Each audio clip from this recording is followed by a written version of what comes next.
আজকে এই জনসভায় ছাত্রলীগ আয়োজিত জনসভায় আমরা অনেকের মুখ দেখতে পাচ্ছি।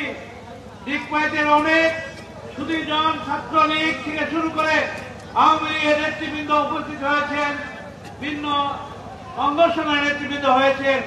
কিছু 2-4 জন লোক যারা আজকে এখানে উপস্থিত হয় নাই, আমি তাদের উদ্দেশ্যে বলতে চাই, একদিন হলো এই ইউনিয়নের বারবার করে নির্বাচিত চেয়ারম্যান আরো আবার নির্বাচন হবে, সেই পায়ে তারা করছে। তারা অনেক কৌশল তৈরি করে ভোটের আগে নিজের পাম্পে বসে যারা এই আমাদের গরিব মানুষ, বঙ্গবন্ধু কন্যা জননী শেখ হাসিনার বিধবা ভাতা, বয়স্ক ভাতা, প্রতিবন্ধী ভাতা পায়, তা দিয়ে ডেকে নিয়ে হুমকি ধমকি দিয়ে কিছু ধরে দিয়ে তারা ভোট কালেকশন করে।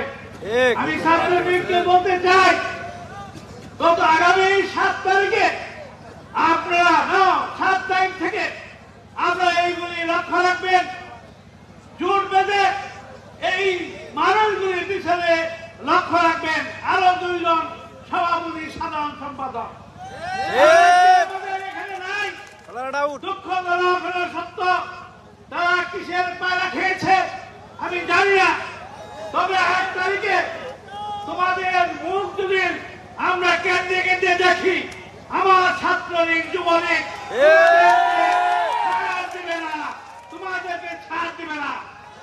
দিকপাইতের মাটি বিজন বাবুর ঘাঁটি, দিকপাইতের মাটি মোটর সাইকেলের ঘাঁটি, দিকপাইতের মাটি জননী শেখ হাসিনার ঘাঁটি। আমি বলতে চাই, বিজন বাবু ছাড়া তোমরা যদি আর কাউকে ভোট দেওয়ার চেষ্টা করো, তাহলে আমার ছাত্রলীগ, যুবলীগ, কৃষক লীগ, শ্রমিক লীগ, স্বেচ্ছাসেবক লীগ, সর্বস্তরের জনগণ তোমাদের প্রতিরোধ করবে।